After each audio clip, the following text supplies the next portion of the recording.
வணக்கம் நண்பர்களே, ஆடியோ நாவல் சேனலுக்கு உங்களை அன்புடன் வரவேற்கும் நான் உங்கள் ஜெயலட்சுமி கார்த்திக்.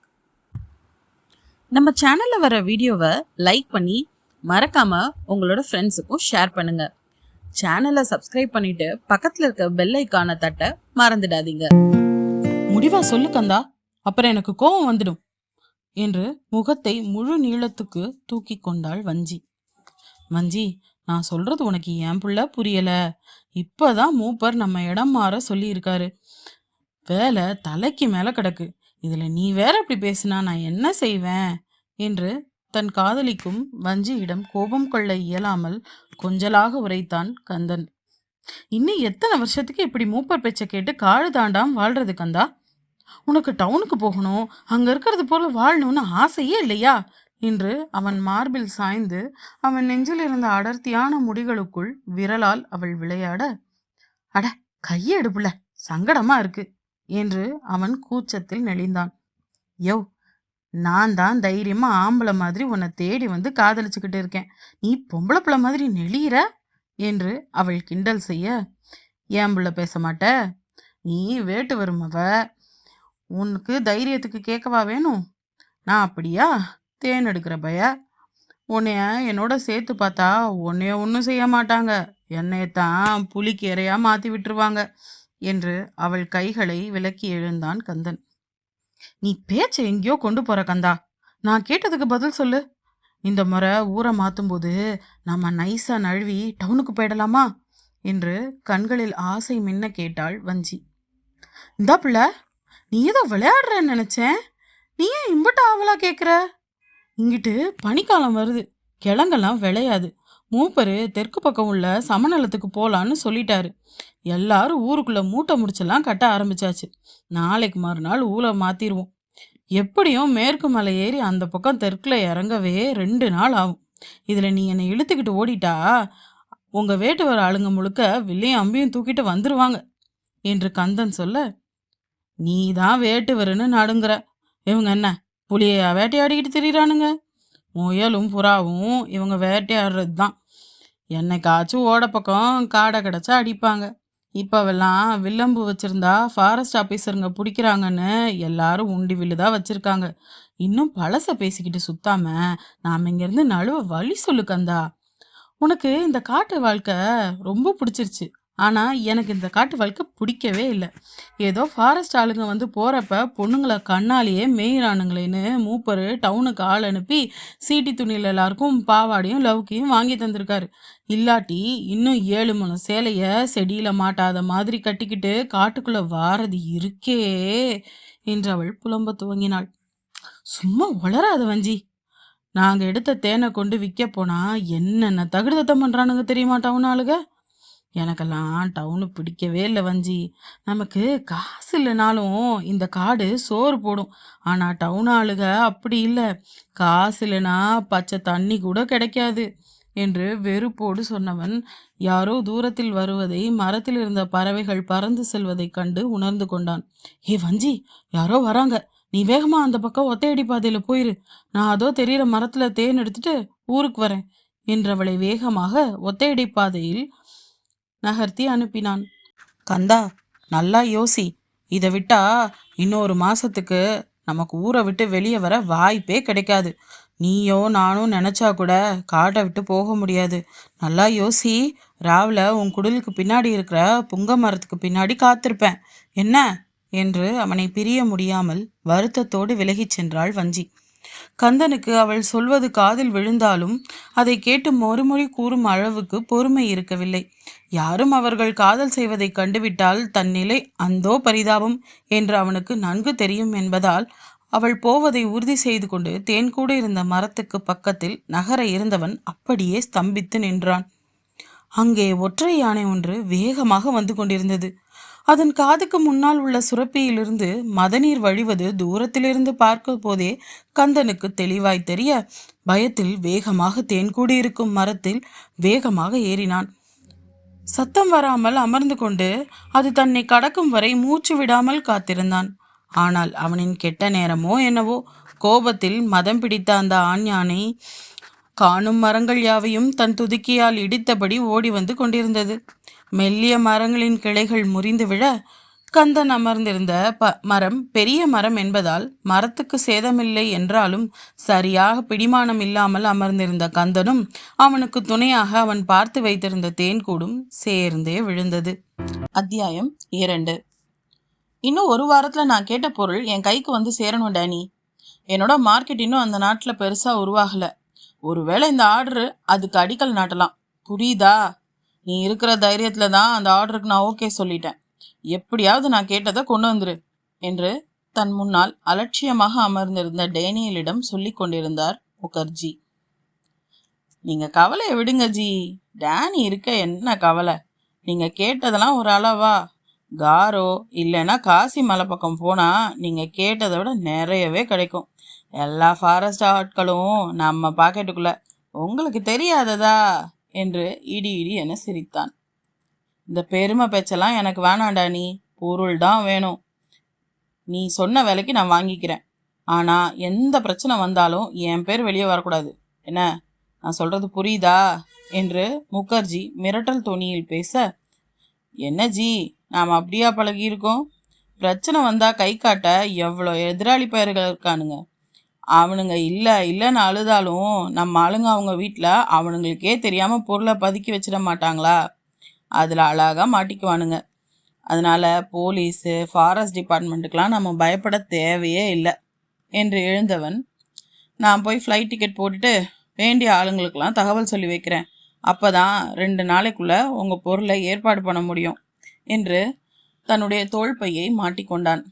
அட்வான்ஸ் எதுவும் வேணுமாடா நீ என்று முகர்ஜி 2 கட்டு பணத்தை மேஜையில் வைக்க அதை வாரி தன் தோள்பையில் நிறைத்தவன், இதான் ஜீன், நான் உங்கள் கூட பிஸ்னஸ் பண்ணுறேன். அவன் காரியம் முடிகிற வரைக்கும் கரன்சியை கண்ணிலேயே காட்ட மாட்டேன்றான். ஆனால் நீங்கள் எப்பவும் என்னை நம்பி அட்வான்ஸ் தரீங்க பாருங்க, அதுக்காகவே கை சுத்தமாக உங்களுக்கு தொழில் பண்ணி தருவேன் ஜி என்று ஈறு தெரிய சிரித்தான். பேச்சு மட்டும் போதாது, சீக்கிரம் பொருள் வேணும் என்று அவனை துரிதப்படுத்தினார் முகர்ஜி.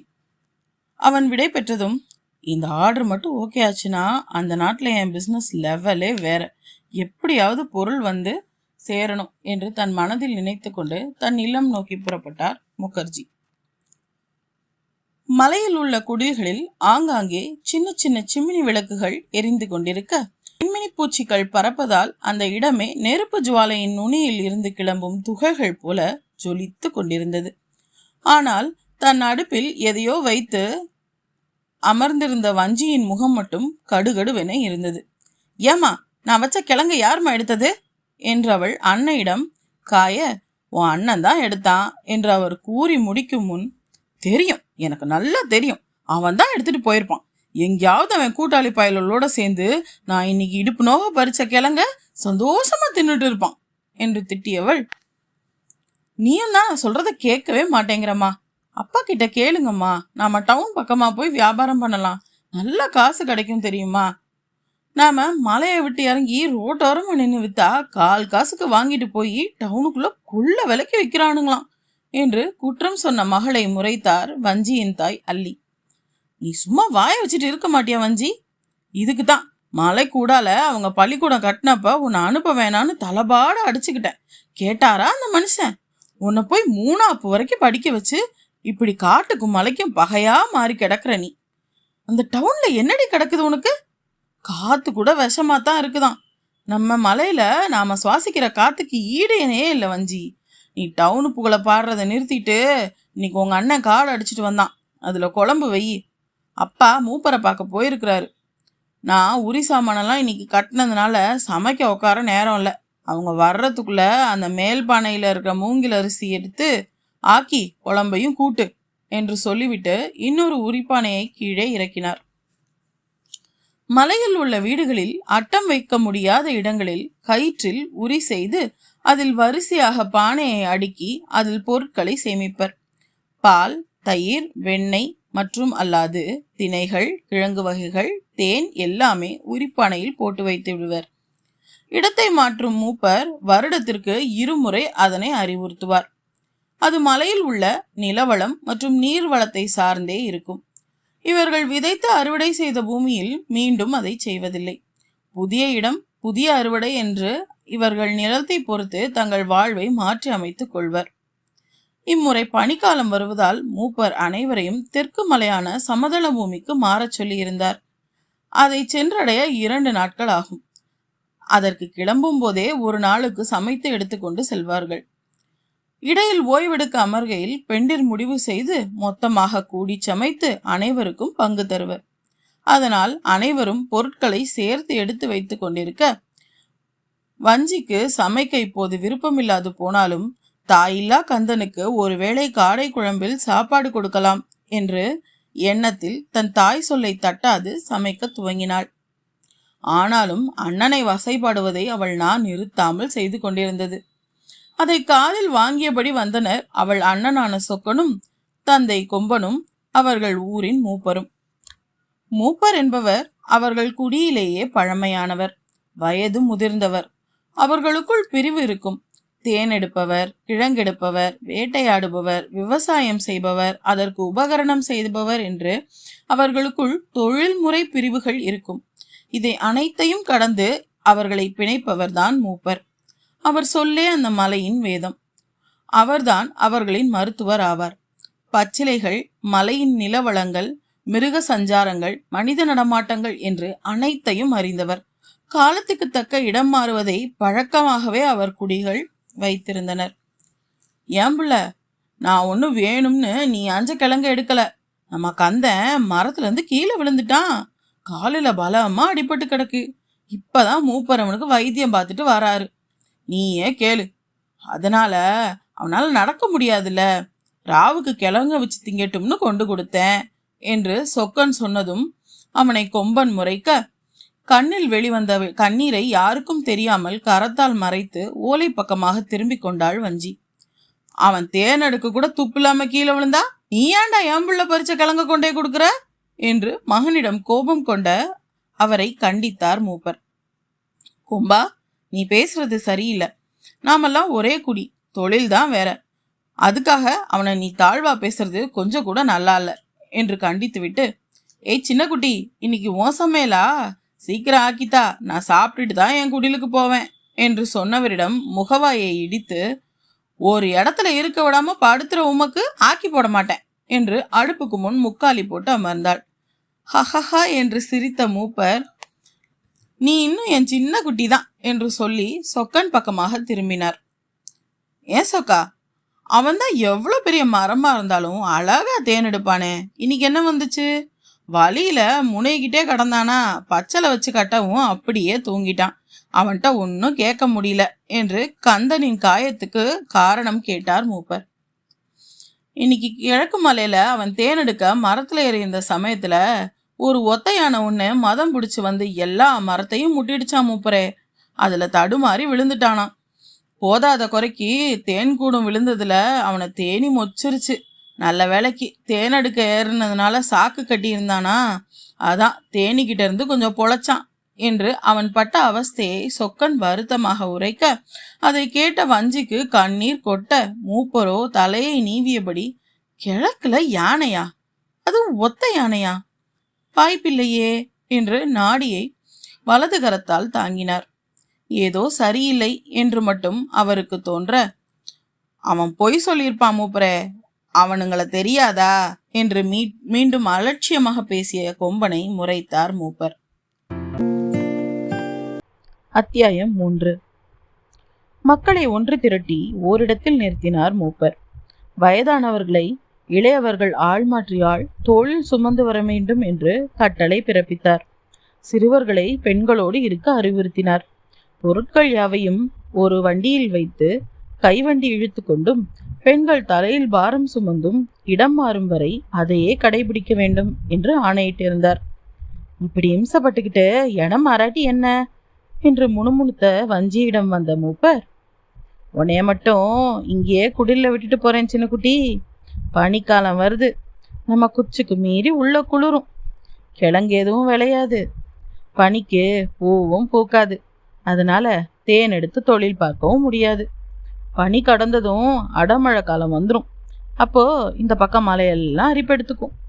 போன ஃபாரஸ்டரு நல்லவரா இருந்தாரு, ஆனா இந்த முறை யார் காசு கொடுத்தாலும் இந்த ஃபாரஸ்டரு ஒரு லாரி மரத்தை வெட்டிக்க விடுறாரு. அதனால கண்டிப்பா இந்த பக்கம் சரிவல் எல்லாம் அரிப்பெடுத்துக்கும். இதெல்லாம் தெரிஞ்சும் என் மனுஷ மக்களை நான் இங்கனையே விட முடியுமா சொல்லு என்று கேட்டார். அவளுக்கு அதெல்லாம் தலையில் ஏறவில்லை. தெற்கு மலை அடர்ந்த காட்டுப்பகுதி. அங்கிருந்து டவுனுக்கு ஏதும் விற்க செல்ல முடியாது. கூடவே விதைப்பதை பகிர்ந்து அனைவரும் சாப்பிட வேண்டும்.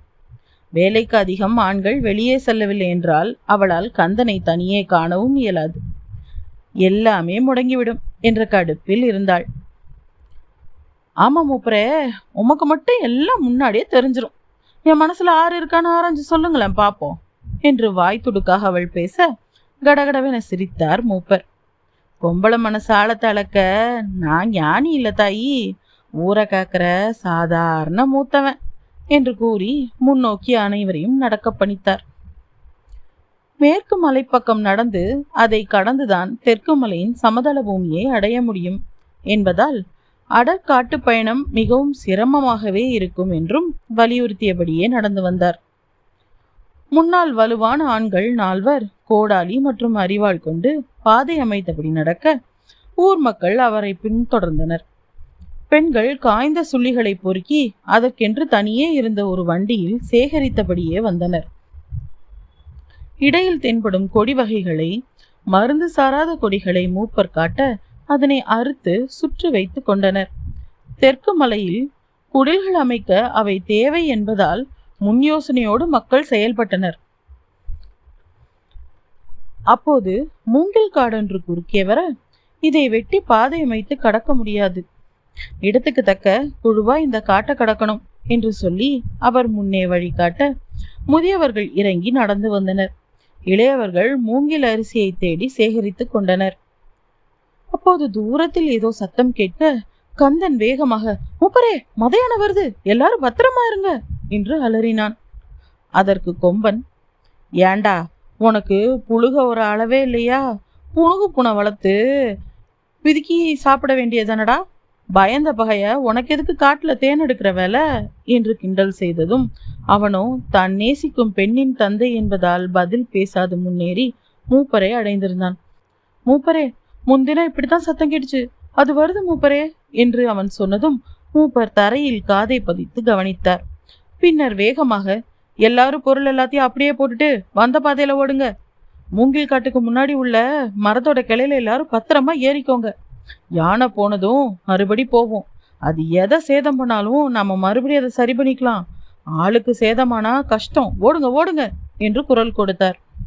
பெண்கள் குழந்தைகளை முன்னே அனுப்பி ஆண்கள் அவர்களை பின்னே தொடர்ந்து வந்து மரத்தில் ஏறிக்கொண்டனர்.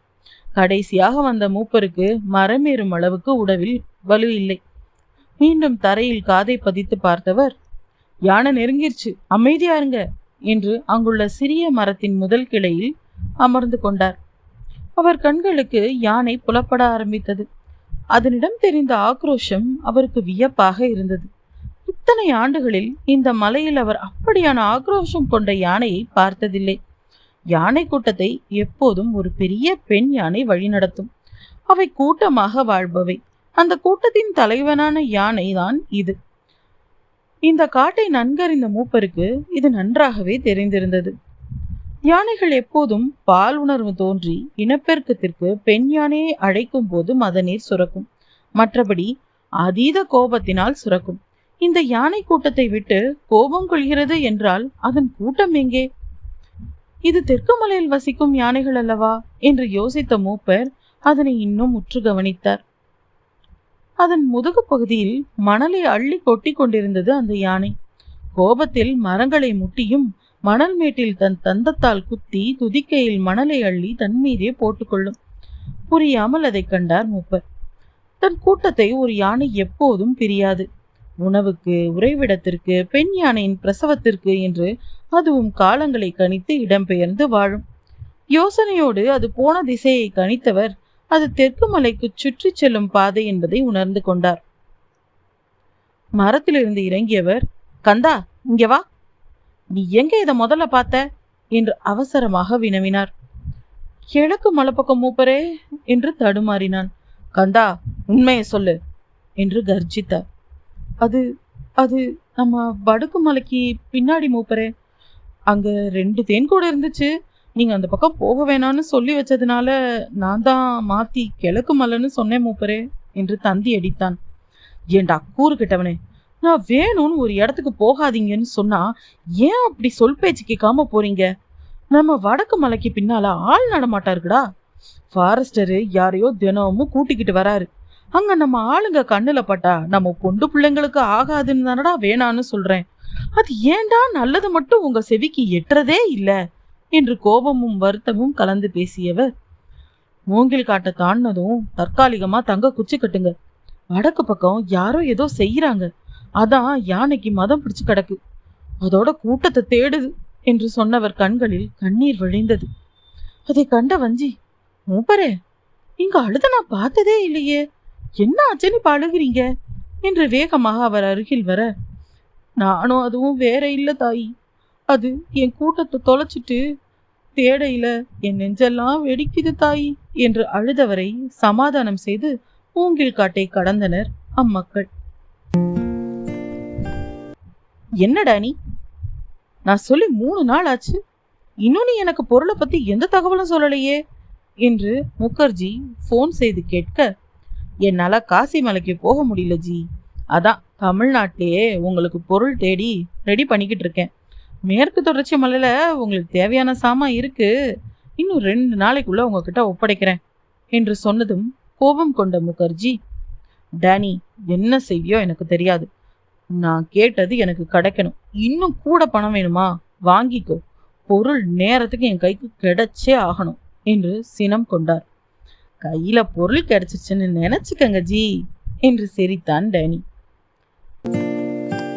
அத்தியாயம் 4. என்ன விளையாடுறியா டேனி? நான் உன்கிட்ட தெளிவா சொன்னேன், எனக்கு நாளைக்குள்ள பொருள் வேணும்னு. இப்ப இன்னும் 2 நாள் ஆகும்னா எப்படி? எனக்கு அதுக்கப்புறம் வேலை இருக்கு டேனி என்று கடுகடுத்தார் முகர்ஜி. ஜி, உங்களுக்கு என்ன தெரியாதா? நான் வேணும்னு சொல்லல ஜி, நான் எல்லாமே பக்காவா தான் செஞ்சு வச்சிருந்தேன்.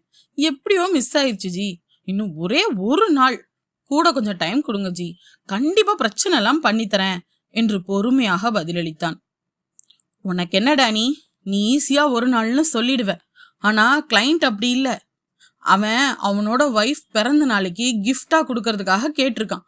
என்னால் அவன் பொண்டாட்டி பிறந்த நாளை தள்ளி போட முடியுமா சொல்லு என்று கோபத்தில் அவர் கூறியதும், புரியுது ஜி, எப்படியாவது நாளைக்குள்ள உங்க கையில கிடைக்க ஏற்பாடு பண்றேன். கிடைக்கதான் நேரமாகுது, டிரான்ஸ்போர்டேஷன் எல்லாமே ஏற்பாடு பண்ணிட்டேன் என்று தன்மையாகவே பதிலுரைத்தான்.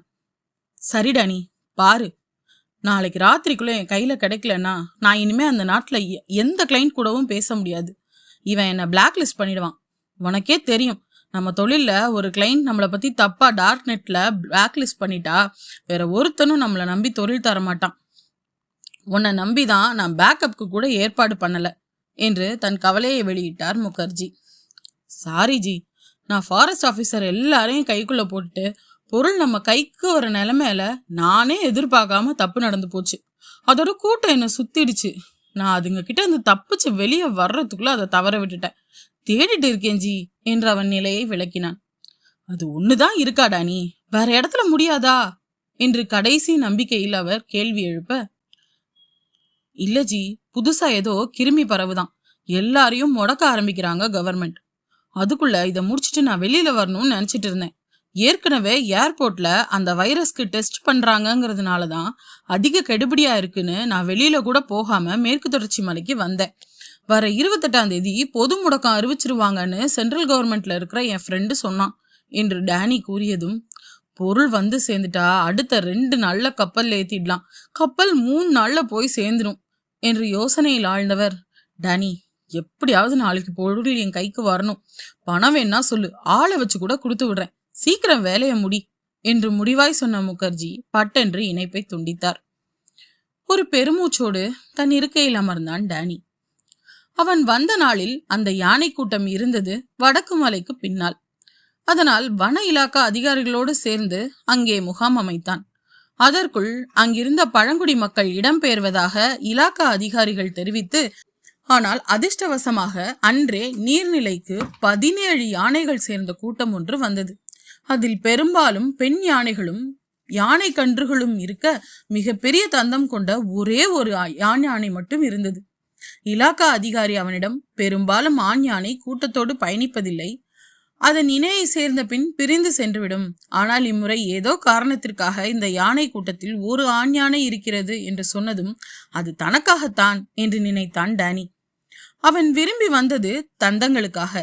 குறைந்தது 2 அடி நீளத்தில் உள்ள 4 தந்தங்கள் வேண்டும் என்று வந்தவனுக்கு அல்வா போல 3 அடி நீளத்தில் 2 தந்தம் கொண்ட பெரிய யானை கண்ணில் பட்டதும் கண்டிப்பாக அதுவே போதும் என்று நினைத்து அவன் யானை கூட்டத்தை சுற்றி வளைக்க முயல, பெண் யானைகளில் மூத்த யானை ஒன்று இலாக்கா அதிகாரியை கண்டு பிளிறியது. அவருக்கு ஏதோ தவறு என்று புரிவதற்குள் மற்ற யானைகள் அந்த முதிர்ந்த தாயின் குரலுக்கு கட்டுப்பட்டு அவர்களை சுற்றி சுற்றி ஓடியது.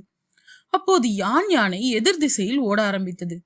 டேனி அவைகளை சுட்டு அதன் பின்னால் ஓட முயற்சி செய்ய இலாக்கா அதிகாரி வேண்டாம் என்று அவனை தடுத்து விட்டார். அன்று மட்டும் அவன் அவைகளை சுட்டு அந்த ஆண் யானையை தொடர்ந்திருந்தால் இந்நேரம் தந்தங்கள் அவன் கைகளில் இருந்திருக்கும். மலைக்கு கீழே உள்ள கிராமத்தில் இருந்து கிளம்பும் காய்கறி வண்டியில் தந்தங்களை பதுக்கி எடுத்து சென்று விட அவன் ஏற்கனவே ஏற்பாடு செய்திருந்தான். எல்லா முன்னேற்பாடுகளையும் வீண் செய்துவிட்டு தப்பி சென்று விட்டது அந்த ஆண் யானை. அவனுக்கு உதவிய அதிகாரி சில மலைவாழ் மக்களிடம் விசாரிக்க சென்றிருப்பதாக அங்கிருந்த ரேஞ்சர் சொன்னதும் நெற்றியை தேடித்தபடி அமர்ந்திருந்தான் டேனி. ரேஞ்சர் வடக்கு மலைக்கு வந்து மக்கள் தங்கியிருந்த இடத்தில் தேட எல்லாமே காலியாகி இருந்தது. மக்கள் இடம்பெயர்ந்து விட்டனர் என்று நினைத்து அவர் எரிச்சலோடு தான் வந்த வண்டியை ஓங்கி குத்தினார். என்ன சாமி, என்ன கோவம்? சொன்னா நான் உதவுவேன்ல என்று பின்னால் வந்த குரலில் நம்பிக்கையாய் திரும்பிய அவர் முன்னால் கள்ளத்தனமாக சிரித்தபடி நின்றிருந்தார் வஞ்சியின் தந்தை கொம்பன். அத்தியாயம் 5. ஏமா, இன்னும் எத்தனை நாள் இங்கே இருக்கிறது? நேத்து மதியம் குச்சி போட்டு உக்காந்தோம். ராவில படுக்கவே எனக்கு பயமா போச்சு தெரியுமா? எங்கேயும் அந்த மதம் பிடிச்ச யானை வந்துருச்சுன்னா என்ன பண்றதுன்னு உள்ள வதக்கு வதக்குன்னு இருக்கு. நீ சாவகாசமா அடுப்பு மூட்டி எல்லாருக்கும் களி கிண்டிக்கிட்டு இருக்க என்று தன் தாய் அல்லியிடம் முகத்தை காட்டினாள் வஞ்சி. அவளுக்கு இங்கு தங்குவதால் கந்தனை கண்டு பேச முடியாத நிலை. மூப்பர் வேறு நேற்றே இருவரை அழைத்து கொண்டு வடக்கு மலைக்கு சென்றிருந்தார். அவரும் இரவிலும் திரும்பாததால் மீண்டும் 4 ஆண்கள் அவரை தேடி சென்றிருந்தனர். கந்தன் காலில் அடிபட்டு இருப்பதால் பெண்களுக்கு காவல் காத்து அங்கேயே தங்கிவிட்டான். அவனை கண்களால் நலம் விசாரித்த அவள் தன் தோழியான கொடிமலரிடம் சென்று புலம்பினாள். அவளோ வீட்டில் பேசி இருவரும் திருமணம் செய்து கொள்ளுங்கள் என்று அறிவுரை கூற, வஞ்சியோ தன் தந்தையிடம் உண்மையை சொல்ல பயமாக இருந்தது. கந்தனை சற்று தள்ளி வந்து சந்திக்கும்படி கண்களால் பலமுறை கேட்டும் அவன் மறுத்து கொண்டே இருந்தான். அதீத கோபத்தில் இருந்த வஞ்சி அனைவருக்கும் தாய் செய்த களியை விநியோகம் செய்து கொண்டிருந்தாள். அவனிடம் வைக்கும்போது, இன்னைக்கு மட்டும் நீ அந்த காந்தல் புதர்கிட்ட வந்து என்கிட்ட பேசலன்னு வையே, நான் எங்க அம்மா கிட்ட நம்ம காதலை பத்தி சொல்லிடுவேன், அப்புறம் நீ ஏன் எங்க அப்பனை சமாளிச்சுக்க என்று சொன்னவள் ஒரு குடுவை நீரையும் வைத்துவிட்டு அகன்றாள். அப்போது மூப்பர் சொக்கனுடன் திரும்பி வந்தார். அவர் முகத்தில் அருளே இல்லாமல் இருக்க கொடிமலர் அவருக்கு ஒரு மண் சட்டியில் தண்ணீர் எடுத்து வந்து கொடுத்தாள். அமைதியாக அதை வாங்கியவர் முழுவதுமாக வேக வேகமாக அருந்திவிட்டு அவளிடம் நீட்டினார். இப்பவாவது கிளம்புவோமா? இந்த காட்டில் அங்கங்க ஒரே எறும்பு புத்தா இருக்கு மூப்பரே. நீங்க எங்களை இங்க நிக்க சொல்லிட்டு ஜாலியா காட்டுல உலா போயிட்டு வரீங்க என்று வெடுக்கண்டு கேட்ட வஞ்சியை எரிச்சலோடு பார்த்தார் மூப்பர். அவரை யாரும் இதுவரை எடித்தறிந்து பேசியதில்லை. வஞ்சி அவர் ஆசையாக வளர்த்த பெண். தோள் மீது ஏறி விளையாடியவள். உரிமையாய் அவள் பேசும்போதெல்லாம் என் சின்ன குட்டி என்று சிரிக்கும் மூப்பருக்கு இன்று இருக்கும் கோபத்தில் அவள் எப்போதும் போல பேசினதே எரிச்சலை கிளப்பி இருக்க, வாயை மூடு என்று கத்திவிட்டவருக்கு யார் மீதோ உள்ள கோபத்தை தான் வளர்த்த சின்ன பெண்ணிடம் காட்டிவிட்ட உண்மை சுட்டது. அவர் அவளுக்கு எப்படி புரிய வைப்பது என்று ஆயாசமாக அவளை பார்க்க அதற்குள் சொக்கன் அந்த வேலையை ஆரம்பித்திருந்தான். இங்கே பாரு வஞ்சி, நாங்கள் ஒன்றும் சந்தோஷமா காட்டை சுற்றி பார்த்துட்டு வரல. வடக்கு மலைக்கு பின்னால யாரோ முகாம் போட்டிருக்காங்க. பெண் யானை குழாம் ஒன்று அங்கே இருந்துச்சு. அது கூட ஒரு ஒத்தை யானை தான் நம்ம நேற்று பார்த்தது. அதில் ஒரு யானை செனையா வேற இருக்கு. ஒருவேளை அதோட பாதுகாப்புக்கு இந்த யானை கூட இருந்திருக்கலாம். இப்படி திடீர்னு அதை தன்னோட கூட்டத்தை விட்டுட்டு மதம் பிடிச்சி ஓடி வருதுன்னா ஏதோ சரியில்லைன்னு நல்லா புரியுது. எங்க கூட வந்த வேலுவை நோட்டம் பார்க்க ஃபாரஸ்டர் ஆஃபீஸ் பங்களா பக்கம் அனுப்பிட்டு தான் வந்திருக்கோம் என்று விளக்கம் அளித்தான். நம்ம காட்டுல எம்படி யானை இருக்கண்ணே என்று விசாரித்த வஞ்சியிடம், இருக்கும் புள்ள, ஒரு 80 இருக்கும். தமிழ்நாட்டிலேயே 3000க்கும் கம்மியாக தான் யானை இருக்குது வஞ்சி. இதில் மின்சார வேலிலையும் யானைக்கு வெட்டுற பள்ளத்துலையும் சிக்கியும் ரயிலில் அடிபட்டும் அதுங்களுக்குள்ளேயே வர்ற சண்டையிலையும் உடம்பு முடியாமல் போயும் வருஷத்துக்கு ஒரு 50லேருந்து 70 யானை இறந்து போகுது. எல்லா யானையையும் காட்டிலாக்க அதிகாரிங்க கணக்கெடுத்து தான் வச்சுருப்பாங்க. போன வருஷம் நம்ம காட்டில் வயசு கூட உள்ள ஒரு ஆண் யானை இறந்து போச்சு. மூப்பர் தான் போய் அடையாளம் சொல்லிட்டு வந்தார். ஆனால் அது தானா சாகலை, எவனோ அதோட தந்தத்துக்காக கொன்னுட்டான். இப்போ இந்த யானை ஓடுறதையும் இவனுங்க முகாம் போட்டிருக்கிறதையும் பார்க்கும்போது எனக்கு என்னவோ இதுவும் தந்தத்துக்காக தான் இருக்கும்னு தோணுது என்று நீளமாக விளக்கம் அளித்தான். எனக்கும் அப்படிதான் சாமி தோணுது, பார்ப்போம் வேலை என்னத்த சொல்றான்னு என்று மரத்தடியில் சாய்ந்து அமர்ந்தார் மூப்பர். அப்போது அங்கிருந்த ஒரு முதியவர், முன்னெல்லாம் யானை முடிக்கி அதுகிட்ட நாங்கள் யாசிச்சு நிற்போம். அதுவே இறங்கி வந்து எங்கள் முன்னாடி படுத்துக்கும். நாங்கள் அதுக்கு வலிக்காமல் 4 மயிரை பிடுங்கிட்டு அது காலில் விழுந்து கும்பிடுவோம். ஆனால் இந்த நாசமத்து போகிற பயிலுவ இப்போ வருஷத்துக்கு ஒருக்க தந்தத்தை எடுக்க வர்றேன்னு யானையை கொண்டுட்டு போயிடுறானுவ. இவனுங்களுக்கு யானையோட அருமை எங்கே தெரிய போகுது? யானைங்க மலையில் முடிஞ்ச வரைக்கும் ஒரே பாதையில் தான் போயிட்டு வரும். அது நடந்து நடந்து தான் நமக்கே பல பாதை கிடைக்கும். யானை போன பாதையை தொடர்ந்து போனால் கண்டிப்பாக தண்ணி இருக்கிற இடத்துக்கு போயிடலாம். அது பார்க்க தான் அத்தான் பெருசாக இருக்கும். மனசு குழந்த மாதிரி. அது இருக்கிறதும் நாம் சாப்பிட வச்சிருக்கிறது தெரிஞ்சும் நம்ம பக்கம்லாம் அது வராது. அதுக்கு தனக்கான சாப்பாடு எங்கன்னு நல்லாவே தெரியும். அதுக்கு தான் வாலிப பயலுகிட்ட காட்டுக்குள்ளே எங்கேயும் வாழையை கண்டா பறிக்காதீங்கடான்னு சொல்கிறது. ஏன்னா அது யானைக்கான சாப்பாடு. அதுக்கு தெரியும் எங்கெங்கே என்னென்ன மரம் இருக்குன்னு. வாழை கொலை தள்ளுனாலும் கூடவே அது தன்னோட கண்ணை விட்டுட்டு போகும். அது அடுத்த சுத்துக்கு யானைக்கு சாப்பிட்றதுக்கு ஆகும். அதனால அது விளையிற வரைக்கும் அது வேற இடத்துல தன்னோட உணவை தேடிக்கும். நடக்க சலிக்காத ஜீவராசி. எங்களுக்கு அதோட பெருமை தெரிஞ்சு என்ன செய்ய இளந்தாரி பயல்களுக்கு புரியலையே.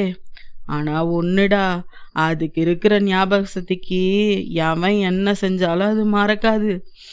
நல்லது செஞ்சா நேரத்துக்கு நம்மளை காப்பாற்றும்.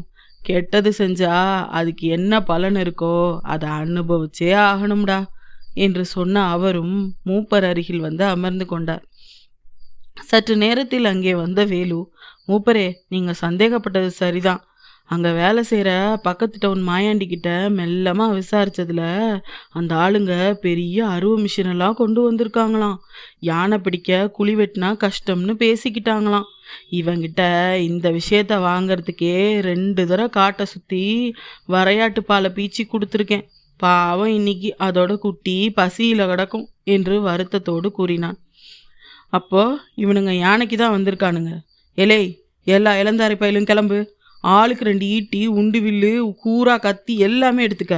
நம்மளை மீறி அப்படி அவனுங்க அந்த யானையை தொடுறாங்கன்னு நானும் பார்க்குறேன் என்று சீறிக்கொண்டு எழுந்தார் மூப்பர். சும்மா இருங்க மூப்பரே, அதெல்லாம் நாம் அங்கே போய் ஒன்றும் செய்ய முடியாது என்று கூறியபடி கையில் பெரிய பையுடன் வந்து சேர்ந்தார் வஞ்சியின் தந்தை கொம்பன். அத்தியாயம் 6. ரேஞ்சரை தங்கள் பழைய குடிலுக்கு அருகில் கண்ட கொம்பன் உதவுவதாக கேட்டதும் அவர் அவனிடம் சொன்னது ஒன்றுதான். யானையை கூட்டத்தை விட்டு பிரிச்சிட்டோம், ஆனா அது எங்கன்னு தெரியல. பார்த்துட்டா போதும், தூக்கிடுவோம். அந்த ஆளு யானையை கொல்ல மாட்டான் கொம்பு. அதனால உங்க ஆளுங்க இதுல கவலைப்பட எதுவும் இல்லை. அவனுக்கு அதோட தந்தம் தான் வேணுமா.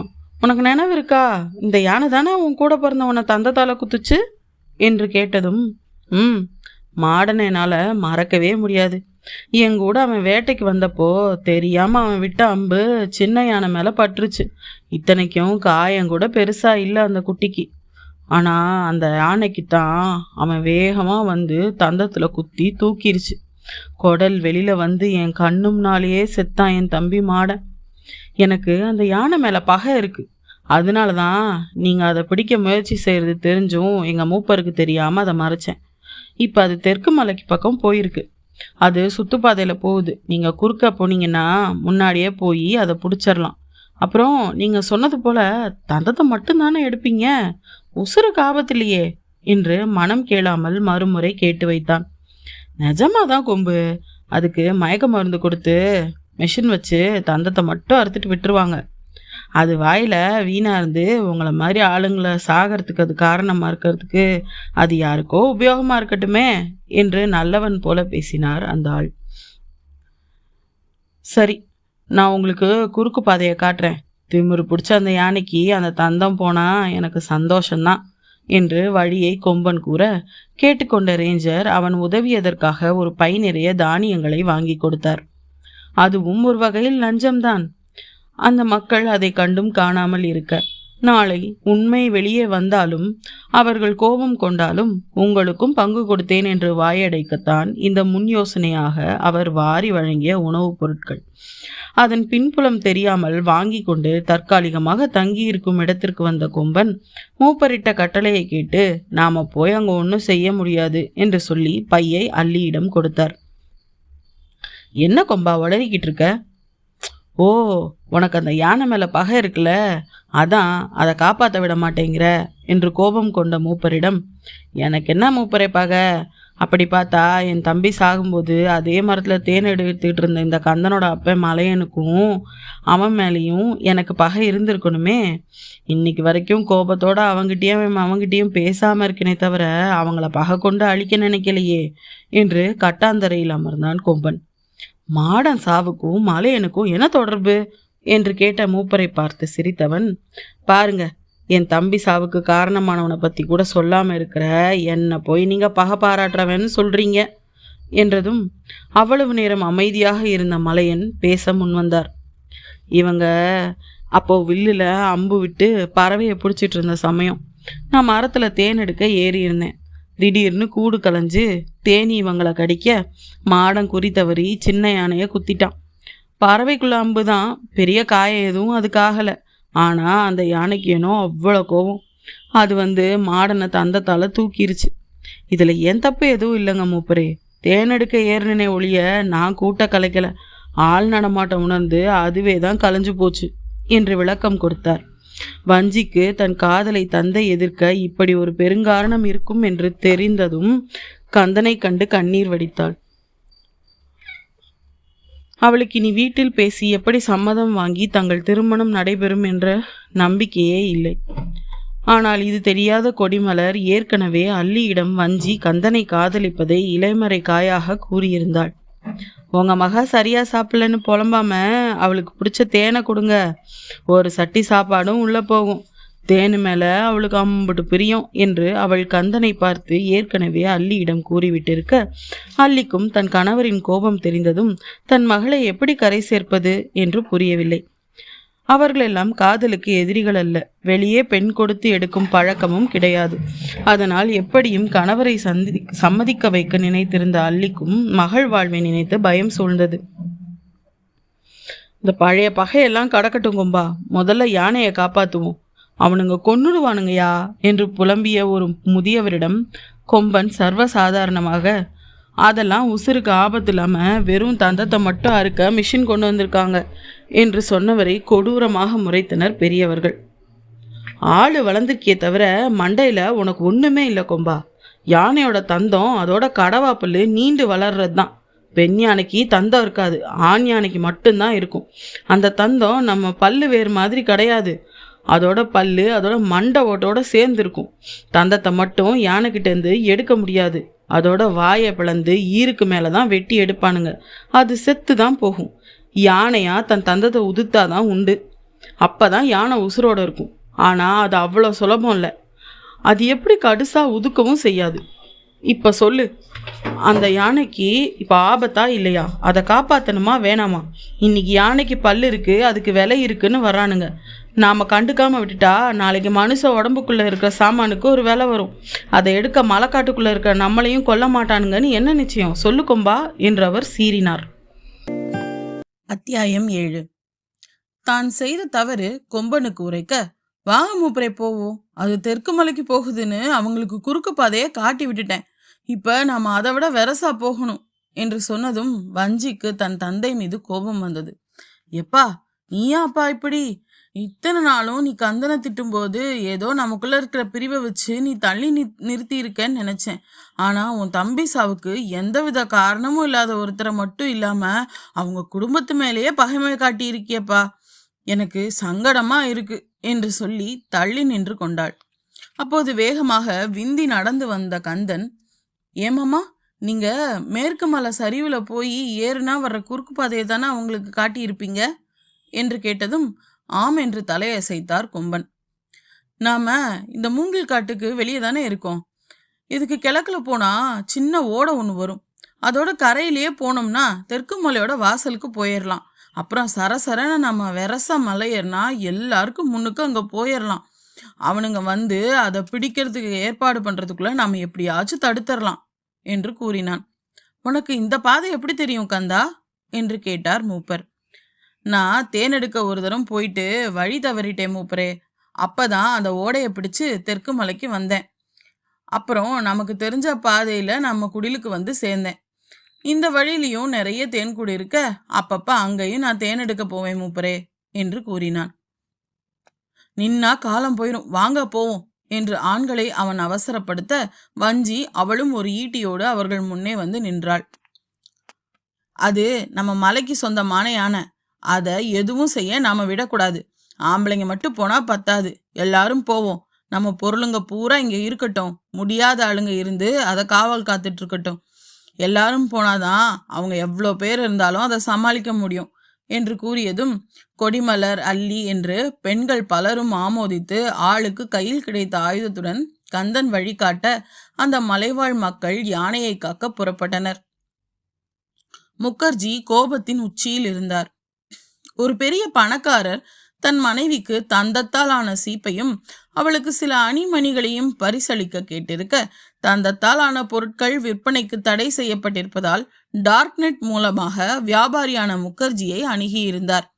முகர்ஜி கலைப்பொருட்கள் விற்கும் விற்பனையகம் வைத்திருப்பவர் என்ற போர்வையில் புலித்தோலால் ஆன உடைகள், கரடித்தோல் கொண்டு தைத்த குளிருக்கான கம்பளிக்கோட், எக்ஸாட்டிக் அனிமல்ஸ் என்று குறிப்பிடப்படும் அரிய வகை உயிரினங்களான நட்சத்திர ஆமை, ஆப்பிரிக்க சாம்பல் கிளி போன்றவற்றை லைசன்ஸ் இல்லாமல் நாடு கடத்துவது என்று அனைத்து சட்ட விரோதமான காரியங்களையும் செய்பவர். டேனி அவருக்கு பல விதங்களில் உதவியாக இருப்பவன். ஆனால் இம்முறை கொரோனா என்ற நோய் பரவல் வேறு காரணமாகிவிட வெளி மாநிலங்களின் எல்லைகள் மூடிவிட்டதால் வேறு வழி இல்லாமல் அவன் தமிழகத்திற்குள் தந்தத்தை எடுக்க நினைக்க முதலில் யானை குழாம் அதை தடுத்துவிட இப்போது மறுமுயற்சியை தடுக்க மக்கள் கூட்டம் விரைகிறது. இது தெரியாமல் முகர்ஜி டேனியின் மீது கோபம் கொண்டு காய்ந்து கொண்டிருந்தார். இன்றைய தேதியில் 1 கிலோ தந்தத்தின் விலை 7300 இந்திய ரூபாய் மதிப்பு. ஒரு யானையின் எடை சராசரியாக 5 டன் இருக்கும். அதன் தந்தத்தின் எடை அதன் நீளம் பொறுத்து மாறும். ஓடைக்கரையை ஒட்டிய பாதையில் கந்தன் முன்னேறி நடக்க மக்களை வழி நடத்த மூப்பரும் அவனுக்கு இணையான வேகத்தோடு முன்னேறி வந்தார். வழியில் கெட்டியான கொடிவகைகள் கண்ணில் பட வஞ்சி அல்லியிடம் கூறி அதை பெண்களை கொண்டு சேகரித்து நடையோடு கூடியே அதை பின்னலாக கைகளில் பின்னிக்கொண்டே வந்தனர். தெற்கு மலையின் முகப்பிற்கு வந்ததும் சில நிமிடங்கள் அனைவரும் ஓய்வுக்கு நிற்க பெண்கள் தாங்கள் பின்னலிட்டிருந்த கொடிகளை மற்றவர்களோடு சேர்த்து கட்டினர். இது சின்ன சின்ன மிருகங்களை பிடிக்க பெண்கள் செய்யும் வலையாகும். எதற்கும் உதவக்கூடும் என்று அவர்களை இதை பெரிதாக செய்ய சொல்லியிருந்தாள் வஞ்சி. அதை தோளில் போட்டுக்கொண்டு சொக்கன் கந்தனோடு மலையேற ஆரம்பித்தான். அது கொஞ்சம் செங்குத்தான பகுதியாக இருந்தது. சிரமமாக இருந்தாலும் மலைக்காட்டில் ஏறி பழகிய அந்த இன மக்கள் லாவகமாக ஏறி தெற்கு மலையை அடைந்தனர். குறுக்கு பாதை வந்து சேரும் இடத்தை கணித்து ஆண்கள் அங்கே பள்ளத்தை தோண்ட ஆரம்பித்தனர். பெண்கள் அதற்கு முன்னே சென்று வலையை விரித்து அதை மறைப்பது போல இலைத்தழைகளை போட்டு வைத்தனர். வில்லம்பும் உண்டி வில்லும் கொண்ட ஆண்கள் ஆங்காங்கே மறைந்து நின்று கொள்ள பெரியவர்களும் பெண்களும் அங்குள்ள சிறு மரங்களின் கிளைகளில் ஏறி அமர்ந்து கொண்டனர். ஒருவேளை யானை சுற்றுப்பாதையில் வந்து தங்களை தாக்கிவிட்டால் என்ன செய்வது என்று சொக்கனும் கந்தனும் சுற்றுப்பாதையை காவல் காத்து நின்றனர். இவர்களிடம் யானையை அங்கிருந்து அகல வைக்க யோசித்திருந்தனர். அதற்குள் அந்த ஆட்கள் அங்கே வந்து சேர்ந்து விடாமல் நிறுத்திவிட நினைத்தனர். இவர்கள் இப்படி முன்னேற்பாடுகளோடு காத்திருக்க யானைக்கு முன்னே டேனியின் ஆட்களும் வனசரக ஊழியர்கள் சிலரும் அங்கே வந்தனர். முதலில் வந்த ஊழியர்கள் குழிக்குள் விழுந்துவிட சுதாரித்த டேனியின் ஆட்கள் பின்னால் நகரும்போது வலையை தூக்கி அவர்களை சிறைப்பிடித்தனர் அம்மக்கள். டேனியும் 2 ஆட்களும் மட்டும் 2 பெட்டிகளோடு நிற்க வேகமாக செயல்பட்ட டேனி ஒரு பெட்டியை திறந்து அதிலிருந்து துப்பாக்கியை எடுத்தான். அதற்குள் அம்புகளும் உண்டிவிலிருந்து புறப்பட்ட கற்களும் அவர்களை தாக்க இருவர் சமாளிக்க முடியாமல் தள்ளாடி வனசரக ஆட்களுடன் குழியில் விழுந்தனர். எஞ்சியவன் டேனி மட்டுமே. அவன் கற்கள் பலவற்றால் அடிபட்டதும் அவனுடைய கோபம் வெறியாக மாறியது. இன்றைக்குள் தந்தத்தை கொடுக்க வேண்டும் என்று வெறி கொண்டு கண்ணில் பட்ட மனிதர்களை சுட ஆரம்பித்தான். துப்பாக்கி சத்தம் கேட்டு கந்தனும் சொக்கனும் மரத்திலிருந்து இறங்கி இவர்களை நோக்கி ஓடி வர அவர்களை முந்திக் கொண்டு வந்து தன்னுடைய பெரிய தந்தத்தால் டேனியின் குடலை கிழித்தது அந்த பெரிய யானை. அதன் காதருகே இருந்து பொழிந்து கொண்டிருந்த மத நீர் மெல்ல வற்றியது. டேனி இறந்து கிடக்க பலர் குண்டடிப்பட்டும் காயம் அடைந்திருக்க முதலில் டேனியை நோக்கி ஓடி வந்தவர்களில் ஒருவனான கொம்பன் தன் மார்பில் குண்டு வாங்கி இருந்தார். எப்பா என்று அவர் அருகே ஓடிய சொக்கனை குருதி வழியும் கரங்களால் அணைத்தவர் கந்தனை வரச் சொல்லி தலையசைத்தார். வஞ்சியையும் கண்களால் அழைத்தவர் இருவரின் கரத்தையும் ஒன்றிணைத்து, உங்க பழக்கம் எனக்கு முன்னாடியே தெரியும், நல்லா இருங்க என்று வாழ்த்தி தன் பூலோக வாழ்க்கையை நிறைவு செய்துவிட்டார். கண்களில் கண்ணீர் கசிய அவரையே பார்த்திருந்தது அந்த யானை. அன்று பிறந்து சில நாட்களே ஆன தன் முதல் களிரை அம்பு விட்டதால் தந்தையாக அதற்கு கோபம் கொண்டு முட்ட வந்தது. ஆனால் அதுவே அறியாமல் தந்தத்தால் அவன் இறந்து விட்டான். அன்று முதலே மனிதர்களை கண்டால் விலகி கொள்ளும் அந்த யானை. யானைகள் அவ்வளவு மதிநுட்பம் நிறைந்தவை. இன்று தன்னை காக்க பலர் காயப்பட்டிருப்பதை கண்டு அது வேகமாக ஒரு மரத்தின் இலைகளை கொத்து கொத்தாய் பறித்து கொண்டு வந்து மூப்பர் அருகே போட்டது. அதை வாங்கிய மூப்பர் அருகே சென்று அதன் துதிக்கையை அணைத்து கொண்டார். அது கொண்டு வந்த இலைகள் காயத்திற்கு கட்டும் மருத்துவ குணம் கொண்டவை. வேகமாக அடிபட்டவர்களுக்கு மருத்துவம் பார்க்க அவர் செல்ல வனசரக ஆட்களை மேலே ஏற உதவி புரிந்த மலைவாழ் மக்கள் டேனியின் ஆட்களை துரத்தி அடித்தனர். அப்போது ரேஞ்சரை கண்ட மூப்பர், ஏமையா, இன்னைக்கு அவன் தர்ற காசுக்காக யானைய பலி கொடுக்க கூடவே வர்றீங்களே, நாளைக்கே உங்களையோ உங்க குடும்பத்தையோ இதே மாதிரி பண்ண மாட்டான்னு என்ன நிச்சயம்? எந்த நம்பிக்கையில இவனுக்கு நீங்க உதவுறீங்க என்றதும், நாங்க சொல்ற வேலையை மட்டும் செய்யற ஆளுங்க தான் மூப்பரே, எங்களுக்கு மட்டும் ஆசையா? எல்லாமே மேலிடத்துலேருந்து சிபாரிசோட வர்றாங்க. நாங்க உதவாட்டி எங்களை மாத்திட்டு அவங்க வேலையை முடிச்சுப்பாங்களே தவிர வந்த வேலையை கைவிட மாட்டாங்க என்று விளக்கம் கொடுக்க கோபமாக அவர்களை கிளம்ப சொன்னார் மூப்பர்.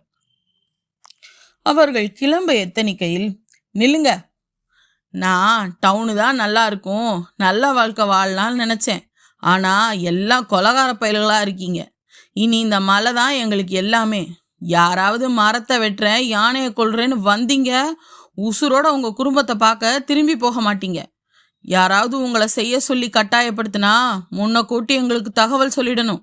இது போல நாங்களே அதுங்களை பாதுகாப்போம், புரியுதா என்று வஞ்சி கேட்டாள். உங்க பேரும் வெளியே வராது, பாவமும் உங்களை வந்து சேராது. இதுக்கும் மீறி காசுக்கு ஆசைப்படாதீங்க. வேணும்னா மலையில விளையிறத மாசம் மாசம் உங்களுக்கு படி அளக்குறோம். எங்க மலையும் மக்களும் கூடவே எங்க மிருகங்களும் நிம்மதியா வாழ்ந்தா எங்களுக்கு அதுவே போதும் என்று கூறினான் கந்தன். அனைவரும் அவன் பேச்சையும் வஞ்சி பேச்சையும் ஆமோதிக்க வன இலாக்கா ஆட்கள் கிளம்பியதும் கொம்பனின் உடலை புதைத்து அதற்கு மேல் ஒரு மரக்கன்றை வைத்தனர். இனி அந்த மரம்தான் கொம்பன். இப்படி அங்கே இறந்த பலரும் மரங்களாக அம்மலையில் வாழ்ந்து வருகின்றனர். யானை தன் மந்தையோடு போய் கன்று ஈனும் வரை துணைக்கு இருந்தது. கந்தனும் வஞ்சியும் மணந்து கொண்டு தங்களால் இயன்றவரை அம்மலையை பாதுகாத்தனர். இனிதே இக்கதை நிறைவுற்றது. இது என்னைக்கோ நடந்த ஒரு தந்த கடத்தல் பத்தி நான் சொல்றேன்னு நினைக்க வேணாம். நான் சில படங்களை இதுக்கப்புறம் கொடுக்குறேன், நீங்க பாருங்க. அதெல்லாம் 2019, 21 இந்த மாதிரி நாட்களில் சிங்கப்பூர் போலீஸாரால் கைப்பற்றப்பட்ட தந்தங்களோட புகைப்படம். ஏன் 23 கூட எவ்வளவு தந்தங்களை பிடிச்சிருக்காங்கன்னு பாருங்க. எத்தனை யானையை கொண்டிருப்பாங்கன்னு நீங்களே கணக்கு போடுங்க. இந்த கதை குறிஞ்சி நிலம் மற்றும் மலை சார்ந்த இடமும் அப்படிங்கிற தலைப்புக்காக பிரதிலிபிக்காக எழுதின ஒரு கதை. அதன் இயல்பு களவு வாழ்க்கையில் உள்ள தலைவனும் தலைவியும் கற்பு வாழ்க்கைக்கு மாற தோழி செவிலியிடம் தாயிடம் தலைவியின் காதலை உரைத்தல், அதுகண் அவர்கள் கற்பு வாழ்வுக்கு சாட்சியாய் மனம் முடித்தல். சின்ன கதை தான்னாலும் முடிஞ்ச வரைக்கும் நிறைவா கொடுத்திருக்கிறதா நினைக்கிறேன். உங்களோட கருத்துக்களை எதிர்பார்த்து காத்திருக்கிறேன். மிக்க நன்றி. உங்களிடம் விடைபெறுவது உங்கள் ஜெயலட்சுமி கார்த்திக்.